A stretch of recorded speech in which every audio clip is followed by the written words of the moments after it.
నర్సరావుపేట 13వ అదనపు జిల్లా కోర్టు ఆధ్వర్యంలో హైకోర్టు ఆదేశాల మేరకు క్రైమ్ మీటింగ్ గురువారం సాయంత్రం 4 గంటలు జరిగింది. జాతీయ లోక్ అదాలత్ను కక్షిదారులు ఉపయోగించుకోవాలని ఆ సమావేశం జరిగింది. ఈ సందర్భంగా principal senior civil judge Madhuswamy మాట్లాడుతూ డిసెంబర్ 13న 2025న జరగనున్న జాతీయ లోక్ అదాలత్ జయప్రదం చేయాలని పిలుపునిచ్చారు. లోక్ అదాలత్ పురస్కరించుకొని మాకు జిల్లా కోర్టు నుండి ఆదేశాలు, హైకోర్టు నుండి ఆదేశాలు ఇవాళ 4ంటికి మేమందరం కూడా క్రైమ్ మీటింగ్ పెట్టుకుని అందరికీ పోలీస్ స్టేషన్లు అందరికీ కూడా సమాచారం ఇచ్చి అందరు పోలీసు వాళ్ళు ఆఫీసర్లు అందరూ కూడా దీనికి క్రైమ్ మీటింగ్ అటెండ్ అయ్యి రేపు 13/12/2025న జరిగే లోక్ అదాలత్కి గ్రాండ్ సక్సెస్ అవ్వాలని పురస్కరించుకొని అందరం కూడా క్రైమ్ మీటింగ్ నిర్వహించుకున్నాం ఇవాళ.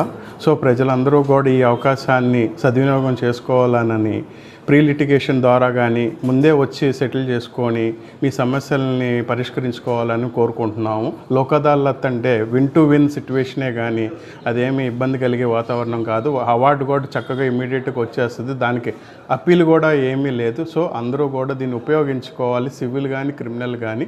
13/12/2025న మెగా లోక్ అదాలత్ కాబట్టి మీరు అందరూ కూడా ముందుకు వచ్చి సివిల్ కానీ క్రిమినల్ కానీ ఏమైనా తగాదాలు ఉంటే కోర్టు పెండెన్సీలో ఉన్నా సరే ఎఫ్ఐఆర్ కట్టినా సరే కట్టి దాన్ని పరిష్కరించుకోవాలనుకుంటే 13/12కి వచ్చి లోక్ అదాలత్ రోజు వచ్చి మీరు ఆ సమస్యని పరిష్కరించుకోవాలని మేము అందరం కూడా కోరుకుంటున్నాం.